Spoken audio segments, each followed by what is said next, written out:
संगवारी हो एक ठन अफवाह फैलत है कि पेट्रोल डीजल मिलत नहीं है ऐसे कि मगर कई ऐसे जगह जहाँ पूरा पर्याप्त मात्रा में मिलत।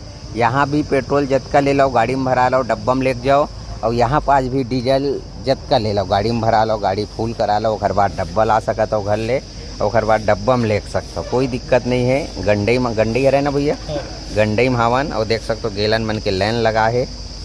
तो यहाँ पास हमरो गाड़ी है, हमबू मन फुल कराए बर आए हैं, सब्जी ले लाए रहे मन, और यहाँ गेलन मन में दे भरा के दे जावत। तो हर जगह नहीं है, कोनो जगह दिक्कत हुआ है, जहाँ ख़त्म हो गए है वहाँ मगर मिला था आसानी से। भाई देख सकते हो कोई भीड़ नहीं, भीड़ ज़्यादा वहाँ है रायपुर, दुर्ग, भिलाई में काबर की गाड़ी वगैरह भी ज़्यादा है ना वहाँ, और जेन आउट एरिया में कोई भीड़ नहीं।